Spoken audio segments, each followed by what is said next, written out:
1 นาทีของเรามันคงไม่เท่ากัน1 วันของฉันมันเนิ่นนานเกินไป1 เดือนเหมือนมี100 วัน1 ปีจะนานเท่าไรเธอจะรู้บ้างไหมกับการเฝ้ารออยากให้เธอเคียงข้างกันจับมือฉันเดินก้าวผ่านคืนวันที่มันโหดร้ายเธอคือคนสำคัญที่ทำให้ฉันมีกำลังใจคิดถึงเธอรู้บ้างไหมคนดี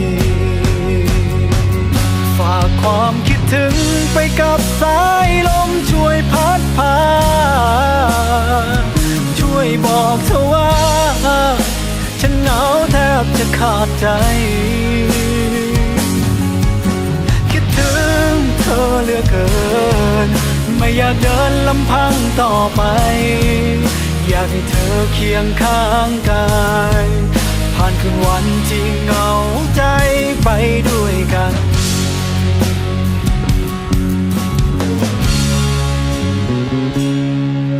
1 นาทีของฉันมันเนิ่นนานเท่าไรเธอจะรู้บ้างไหมกับการเฝ้ารอความเหงาก็กินหัวใจโทรหามันไม่เพียงพออยากขอให้เธอโปรดจงเห็นใจ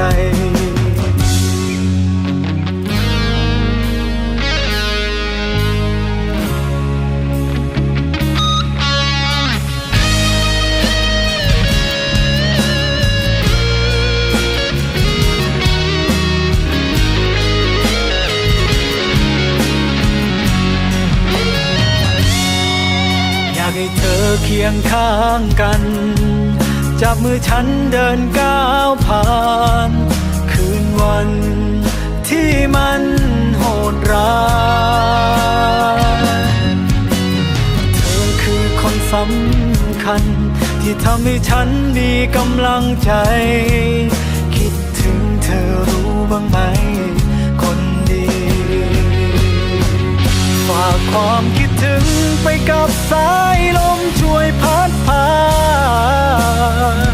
ช่วยบอกเธอว่าฉันเหงาแทบจะขาดใจคิดถึงเธอเหลือเกินไม่อยากเดินลำพังต่อไปอยากให้เธอเคียงข้างกายผ่านคืนวันที่เหงาใจไปด้วยกัน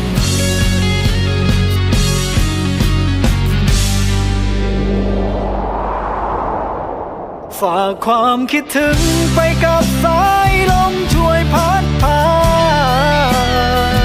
ช่วยบอกเธอว่าฉันเหงาแทบจะขาดใจคิดถึงเธอเหลือเกินไม่อยากเดินลำพังต่อไปอยากให้เธอเคียงข้างกายผ่านคืนวันที่เหงาใจไปด้วย